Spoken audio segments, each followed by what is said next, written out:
If you're the guy who has the least intelligence in the group, you can either wilt and be like, oh, I don't know anything around these guys, or you can be like, sacred intergenerational exchanges. And one of the big ones I've been working on all my life is with men my father's age.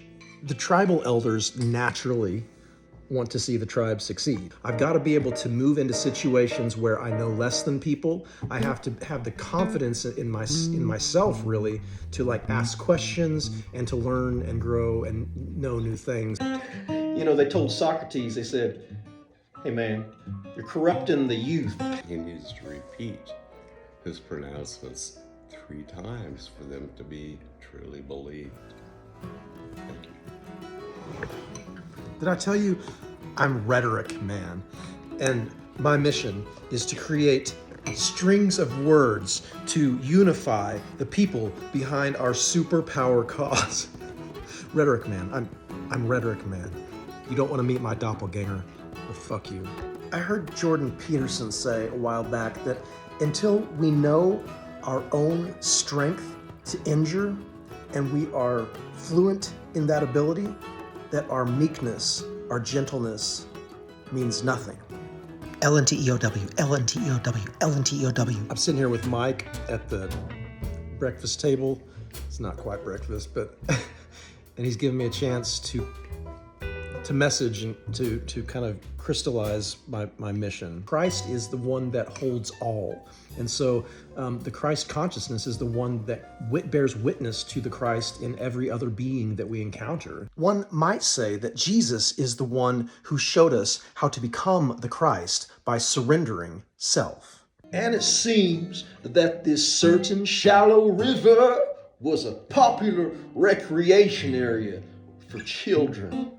Oh, shit. And those of us who call ourselves followers of Christ are discovering how to hang on crosses without becoming a victim. You know what to do. If one finds oneself to naturally be a rhetorician or a rhetoriator, well, it's important to know that the name that can be spoken is not the name at all. The Tao that can be named is ineffable. You can't name it, but we're still going to try. The name above all names. It would be hard to name it. And also, there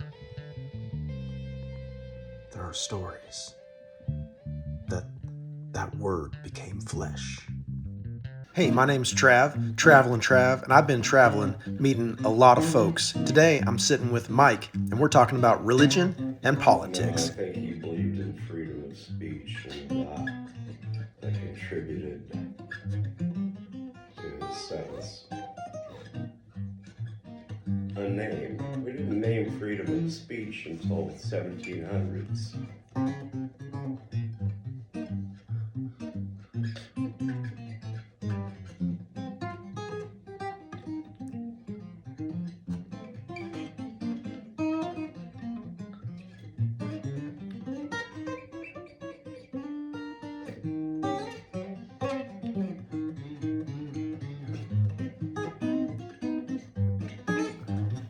One of the life treasures that I've more fully unearthed in my travels as Travelin' Trav is the interpersonal intelligence that we come into when we have conversations where we're not trying to prove our point, but we're just trying to share our wealth. Mostly I feel people use religion as in a very glib way.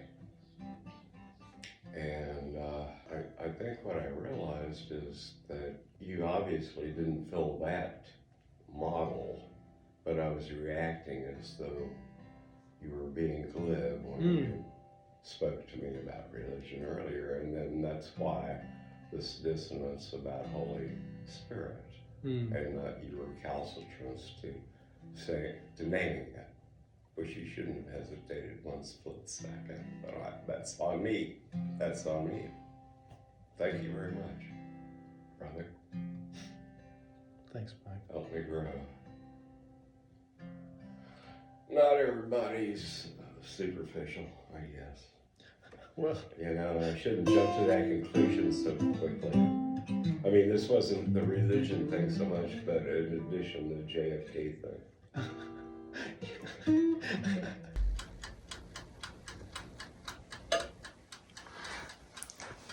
I have frequently been finding myself in this very position where I and my friends are looking at one another and saying, I didn't understand before, and now our friendship, our love for one another is helping me to experience a different reality. And that is my business. That's what Travelin' Trav is here for. I do seem to recall a certain dream in which I released a triad of sharks of different species into a shallow, muddy river.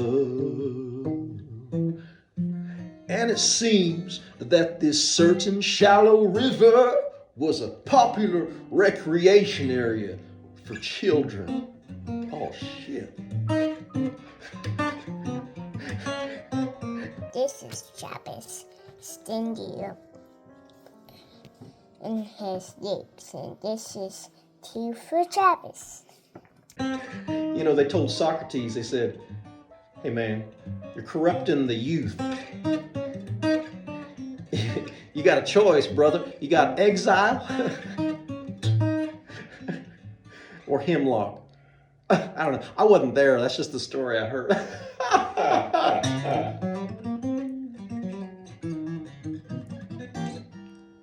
How did I decide that it was time to go to the Northwest? Well, Why did you decide? I hiked up a mountain with Stacy Lynn, this really gorgeous woman who Okay, I made a fool out of my. Clear already. Yeah, like so I got to and I pretty much was like, I like you, and she was like, well, I like you, Trav, too, but also there's not that, and I was like, okay, I get it, because that's anyway. That was the personal part of it, but it was basically the hike up a mountain with another incredibly powerful human being. Stacy Lynn, she had this story about how she left Nebraska after she knew forever and ever that she needed to leave Nebraska. And we talked about that on the way up the mountain, and it rained on us. It's like, oh God, it was hailing. It was cold. We were shivering by the time we got back to the car. And Stacy was so sweet. She opened her home up to me. I spent the night there. We hung out a little bit in the evening.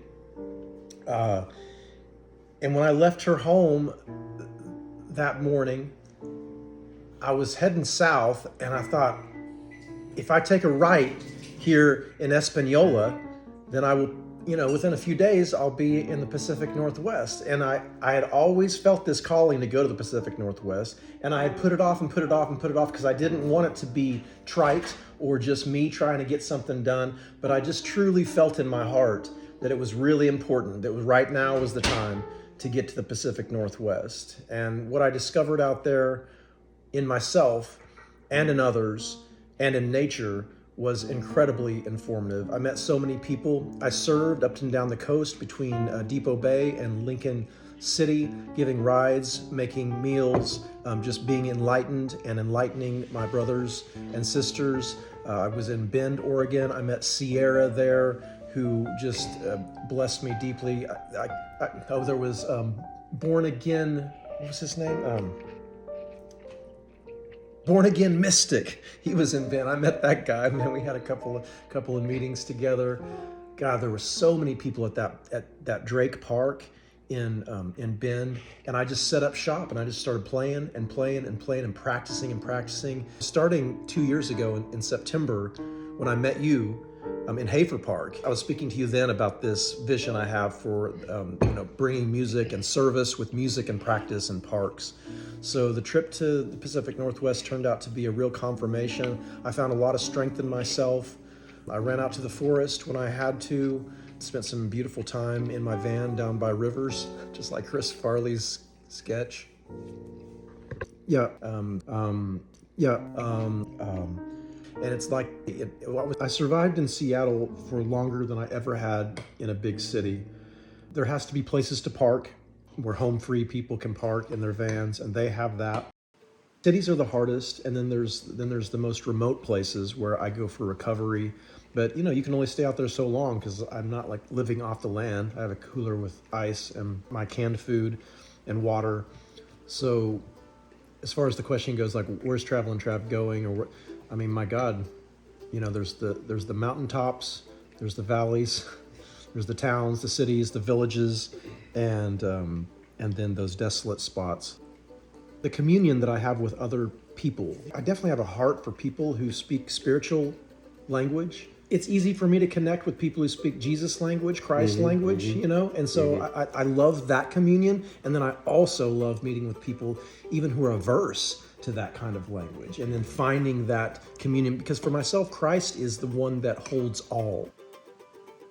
Christ consciousness is the one that bears witness to the Christ in every other being that we encounter. The rocks and the trees and the rivers and the earth also. It's the communion with folks, the communion with nature, and the communion really that must be found in the deepest self first. Wherever it is that I can be of assistance, I'm up to the Father's business. So where that's the gospel way that I speak about that. I am surrendering to the flow. Hopefully, that's the idea. And then there's just the struggle that comes with that surrender.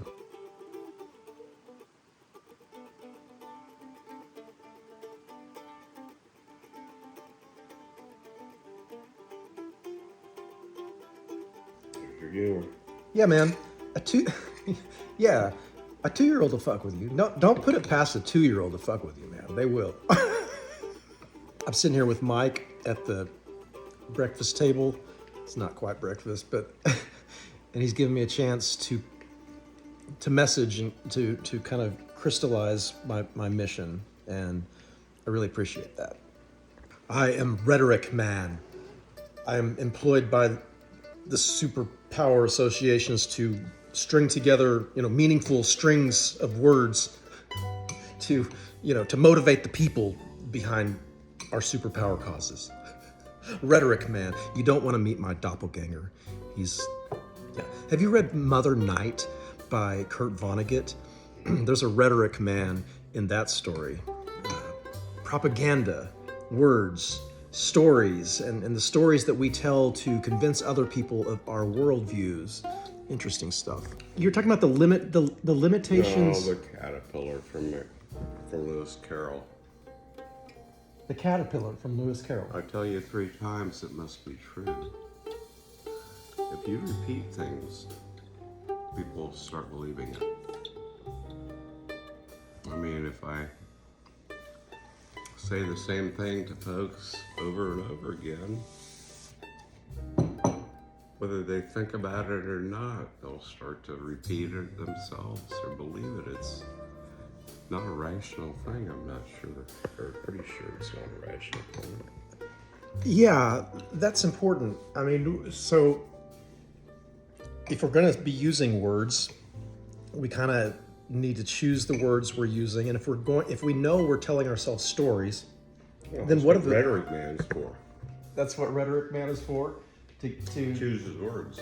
To choose. Well, together we're discovering our common stories. That's part of labor and the expression of worth, which is an experimentation in rhetoric, right? It's experiment in using words to find audience, right? I mean, anytime I sing a song, right? I mean, a chorus. It's a chorus. The repetition of the chorus, so that we all sing along. Thank you. Yeah, Yes. That's cool. Me and Mike. Speak for yourself.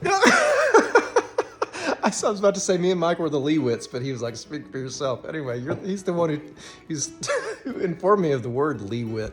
If you're a Leewit, if you're the guy who has the least intelligence in the group, you can either wilt and be like, "Oh, I don't know anything around these guys," or you can be like, "What? Leewit. What's a Leewit?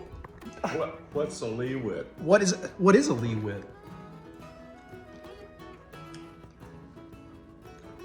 Lee and windward are nautical terms, and one means you're on the windward side, and the other means you're on the downwind side, and generally it's less developed. The more developed would be the windward side, and the less developed part is the leeward.